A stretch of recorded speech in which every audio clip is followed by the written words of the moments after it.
Hi, everybody. I'm Joanne Kennan. I'm the executive editor of Healthcare for Politico, and thank you for joining us at this session.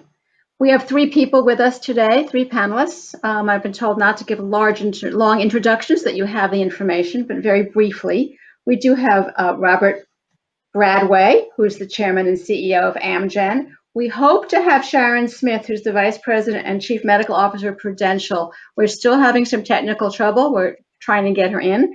And we have Joe Nedglowski, who is the CEO of the Obesity Action Coalition.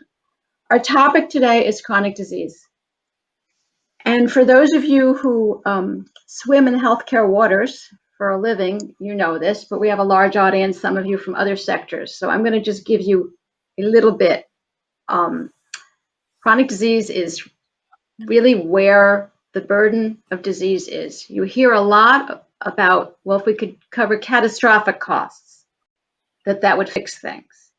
And when I first started covering healthcare, which was a lot of years ago, that made a lot of sense to me. Oh yeah, the big catastrophe, if we cover that, we can handle the little stuff. The little stuff is the big stuff. Depending on how you define and calculate things, there's not one number, but chronic disease is something around the 80% of our healthcare spending, and our healthcare spending is in the trillions.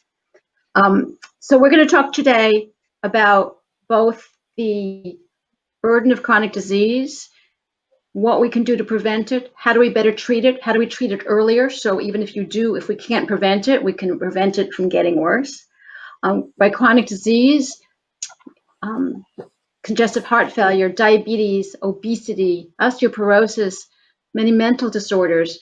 Nowadays, we think cancer is considered a chronic disease. You know, people used to be, it used to be a much worse prognosis, a quicker demise. People now live for years, and it is expensive. And of course, we will also talk about the coronavirus pandemic, because 6 months ago, 7 months or 8 months ago, we thought this was an acute respiratory disease, right? You get it. Most people recover. Some people do not.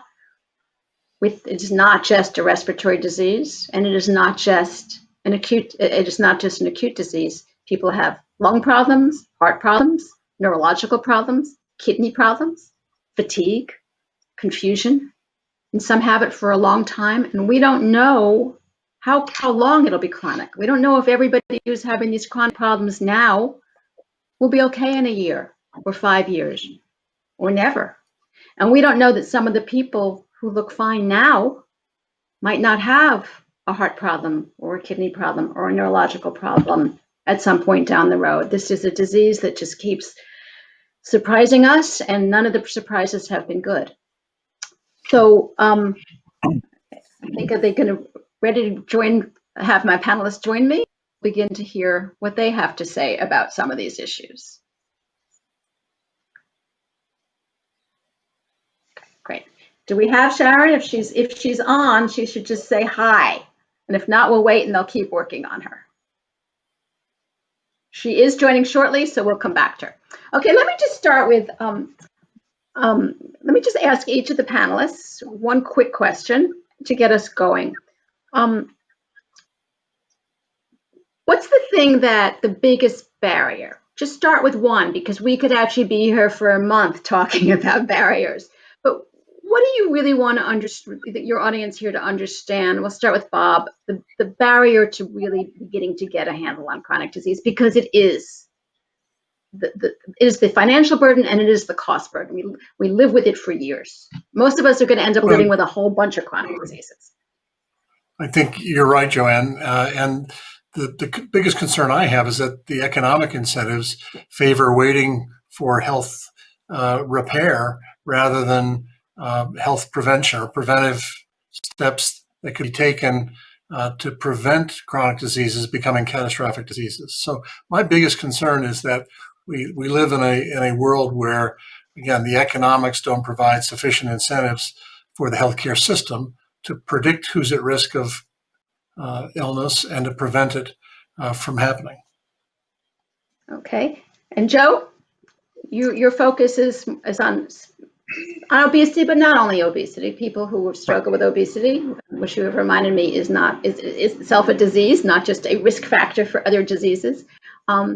When you look at sort of this big ugly world of chronic diseases out there, which is the one that's really blocking us? So I actually think, and I agree with what was stated by Bob already, and your opening remarks as well. But I think the thing that stands out to me, and again, this is jaded by my obesity focus, is the bias and stigma associated with chronic disease. And actually, we have to get past some of these arguments that people have done this to themselves and therefore somehow don't deserve care. I think if we can change the narrative around chronic disease to basically making the world better and meeting the needs of people with chronic disease, we have a much better much better chance of success to address it in the long run. Because we tend to think it's your fault because you let yourself get overweight, or it's your fault because you develop some kind of bad habit. Whereas in some cases, the decisions, somebody in one of our prep calls said that we're not making it easy, that we're not making the healthy choice the easy choice, that the healthy choice is the hard choice. So address that. I mean, when you talk about shaming, I mean, we all know that it does happen with obesity, but it also, I mean, we don't have total control over our health. People who do everything right can still get sick. People who do everything, quote, wrong, because I don't want to shame them, but I'm not pointing at any individual, they can stay healthy, right? So where do we begin if sort of, this is not, there's a role for individual responsibility that we need to, we only have one body, we should take care of it, but it's also a social problem and a health system problem. So how do you want to start making us think differently about blame and fault, Joe? Yeah, so I think I like the way you introduced that, and specifically I would just say that Hey. Oh, hi there. Welcome to our other panel. There's been an epic struggle behind the scenes, so welcome, Sharon. Welcome, Sharon. And then we'll fill her in. Yeah, and so I do think one of the realities is that much of chronic disease is driven by genetics combined with our environment, and personal choice or personal responsibility is only a portion of that. And I think what I like to tell folks is, of course, we all have to deal with the hand of cards we've been dealt in life. But the reality is that it's usually much more complicated than that. And so if we think of these problems just as individual problems and not as societal ones, we really set ourselves up for failure. Just like we set ourselves up for failure if we don't talk about both combination of prevention, but then also helping the people who already have these conditions early on, ideally, but even if not early on, at some point, which we would call intervention or treatment. So let me go to Sharon and just let her, I don't know if you were able to hear us while you were struggling with the internet gods, or demons, or whatever they were. Let me just give you a chance. I let the other two guests just sort of talk about the biggest obstacle to moving toward a system where we actually can begin to get our arms around chronic disease. I mean, there are many obstacles. What's the one that you, sort of, if it was a dragon, which one would you slay first? I think motivation and people having the confidence to make change has been some of our biggest struggle. So that's why we really put support systems in place, really to remove stigma. There's a lot of stigma attached to chronic disease and taking medication. There's some cultural biases and stigmas. So we really want to create a culture of health. So that's what we look at. So we try not to address it as you have a disease, but how can we help you to be healthy? And I think people respond a little bit better to that. And it removes a little bit of the stigma of you're sick or you have a disease or something like that. Just in line with what he was saying about food choices and healthy food choices, we've made healthy food choices an option, and it's actually the cheaper option in our cafeterias because you get a discount. So when you look at the discounted rate, you're better off getting the healthier options. The other options are still there to an extent, but you do have the option to say, hey, I'll take this or I'll take that. And there isn't a price comparison that's really going to be a barrier for you. We also look at wellness. So we address health and the culture of health from a wellness standpoint. And we have individualized coaching. We have a lot of options for coaching. We have one-on-one. We have people can be in a group, but we really want to be people to feel like there's no stigma attached to any chronic disease that they have, whether it be behavioral health or something physical or genetic. If someone is obese or has high blood pressure, we approach it with that same kind of holistic dimensions of health. So we look at health from a culture of 6 dimensions. And it's behavioral and physical health, of course, but we also look at financial health, spiritual, social health, and then we look at cognitive health. I know cognitive doesn't end with an L, everything else ends with an L, but we chose cognitive over intellectual. But just making sure that you're addressing the entire person. And sometimes in looking at something behavioral health, like we looked at a while ago, some of the somatic causes of disease, somatic manifestations of behavioral health. And a lot of people had chronic health problems, abdominal pain, back pain, hypertension, that were really manifestations of behavioral health issues. A lot of depression, a lot of anxiety, et cetera. So looking at the whole person has really been our kind of mantra, and getting people though on that road to accepting that, it isn't one part of me that's sick. There's a whole aspect to what's going on with me, whether it be societal, personal, genetic, et cetera. Because there's nothing like a pandemic to democratize anxiety. So let's talk about obesity. I don't want to pick on obesity. Obesity is common to what all of you do, and we have someone who really focuses on obesity. So let's start with obesity. Let's talk about it as a disease itself, and then we'll go into that. It is also a disease that puts you at risk for other diseases. Some cancers have been linked to obesity. Clearly, diabetes is linked to obesity. Heart disease can be linked to obesity. And it is one that is easy to stigmatize. And it is one that it's easy to say, do something about it, just fix it. It's not easy we all know people who have struggled, and struggle is the word. So, Joe, where does this, just take it, and then I want to go to the other panels. So I think I'll throw another layer on this conversation. I think, our need to address obesity and actually do something more has been made evident by the COVID-19 pandemic, right? So when you combine obesity with COVID-19, it's a recipe for disastrous outcomes. We see 50% higher mortality in people who have obesity who develop COVID. We see 100+% increase in hospitalization. We see 75% or so increase in going to the ICU. And so the reality is that something has to change, right? We have to try to address this issue. And let's be frank, our country's been trying to address obesity, and the world actually has for decades now. And unfortunately, we've made what seems to be minimal progress.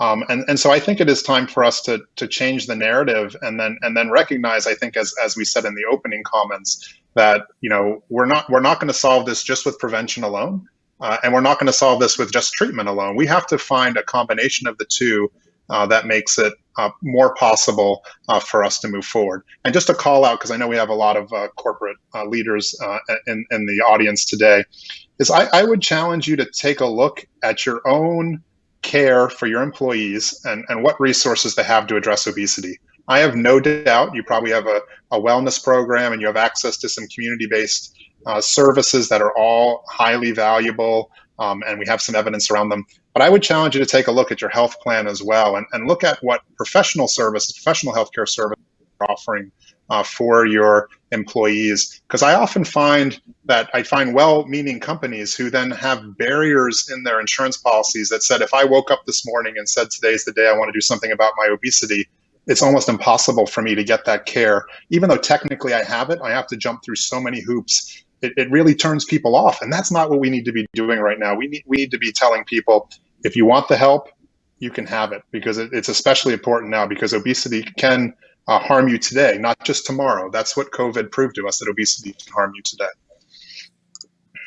Sharon, do you have, because you've made food choices, you've made it easier to make the healthy food choice in the 5 meals a week at well, maybe some people eat more than 5, but when you're eating at the company cafeteria, do you have any data? Do you know whether it's changing? Do you know whether it's helping? Do you have either informal feedback or actual, this was the right decision. Here's the evidence that supports that. Everybody else should do what we're doing. Well, we have just informal data, so we don't have actual data on how many people are purchasing healthy food choices versus the others. But we just have informal, anecdotal data that people are making healthier choices when it's easier. So people are choosing the grilled salmon over the hamburgers and the fried chicken because we know, and just in the first of all, the line is longer for the salmon and the salads than the other things, and you can tell by how much they have to procure, et cetera. So people are taking advantage of the healthy choices. Looking at our health data, I don't know that we're really seeing it translate into any significant savings so far that we've seen from our health data. We're still, we still have the same issues that everything that's related to obesity, hypertension, diabetes, same breast cancer. So I don't know that our rates are down. I know that we do offer a lot. We don't have very many barriers, as Joe was saying, to people pursuing, whether it be surgical or pharmaceutical or just behavioral health options for managing obesity. So that hasn't been an issue for us, but I don't know that we have the data yet to really put pen to paper to say what the percentage of reduction is. So let's turn to Bob. I mean, I think that people would love to have a magic pill that means you can eat whatever you want and not get fat, right? I would, right? We're probably not going to have that. As we look at, I'd also, I would like magic pills for lots of things to help me get through my day, right? One that kills the email for you. As we talk about prevention versus treatment, and there's going to always be both, right?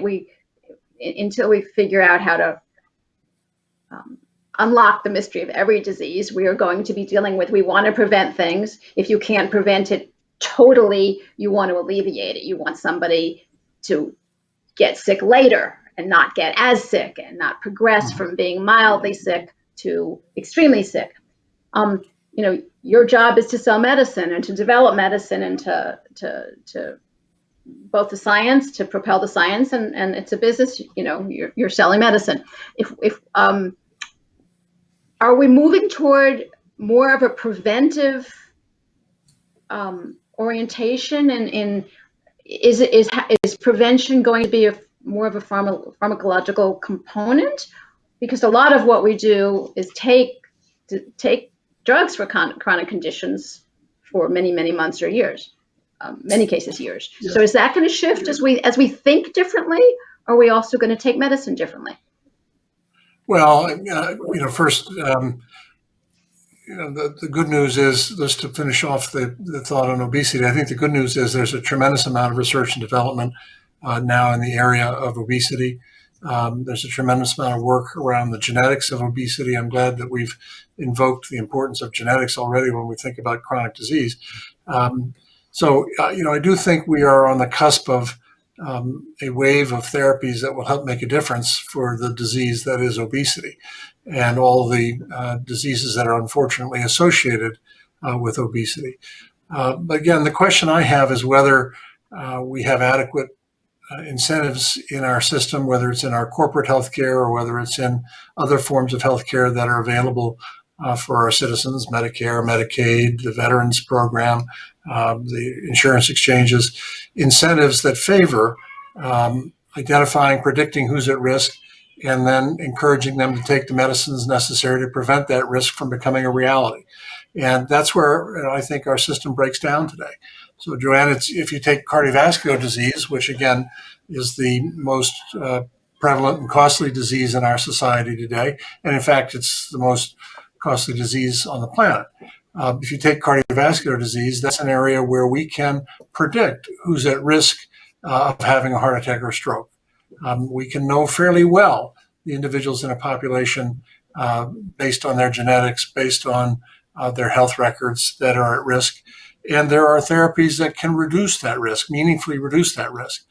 But unfortunately, the cost of those therapies for the individual, the individual has to reach in his or her pocket for those therapies to a much greater extent than what the individual pays when they go to the emergency room with a heart attack. The same is true in osteoporosis. We can predict which women are at risk of fracture. And unfortunately, there are altogether too many women in this nation who are at risk of fracture. And that's why we have I some can show you my 400,000. little dumbbells. Well, that's why we have 400,000 fractures a year for women suffering from osteoporosis. So we can predict who's at risk, and we can prevent many of those fractures. But again, the economic incentives are not well aligned with predicting and preventing today. So a woman who falls and breaks her hip will find it much less expensive in terms of the hospital and other fees than what the cost of preventive pharmacotherapy would have been.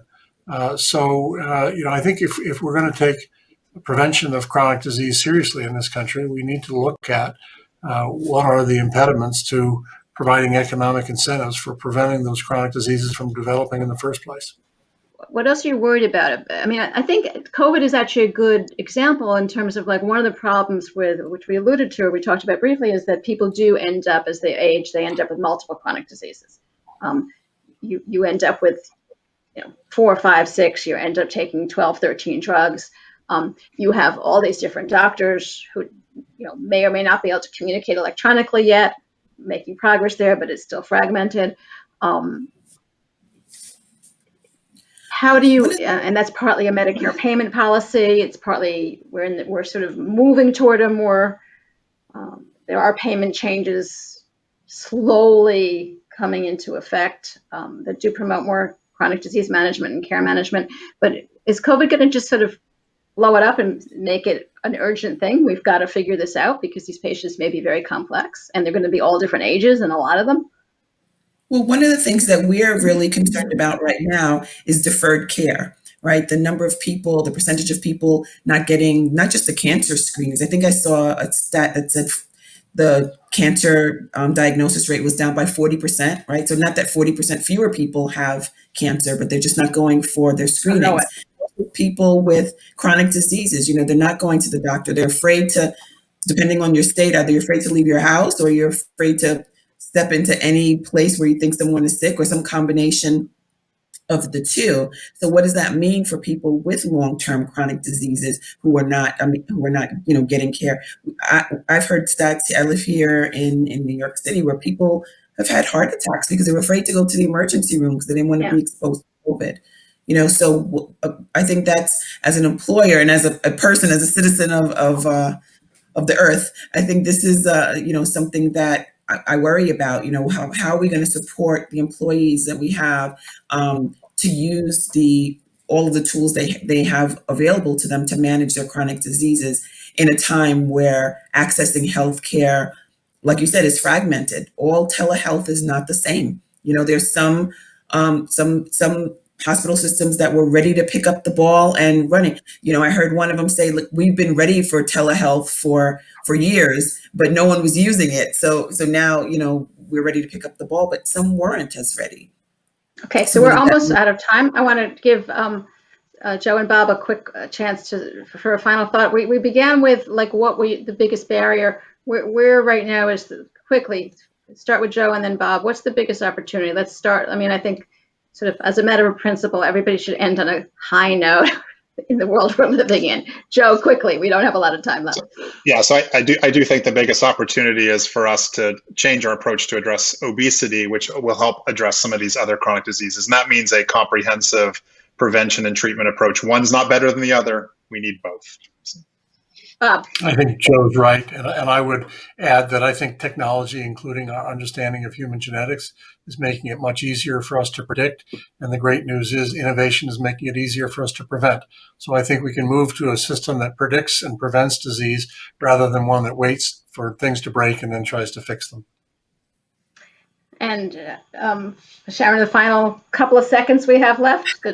I think we can continue to promote a culture of health, not a culture of treating sickness. And I think that's how we'll make some strides forward. Okay. Well, we had a lot of technical problems. I'm not entirely sure how much our audience heard. I learned something from the conversation. I hope everybody else was able to hear it. Thank you all for participating. I had asked everybody to try to talk to each other. It's really hard on the screen, but we did try to engage. And I hope you all or leaving knowing something you didn't know when you came. Thank you. Thank you, Joel.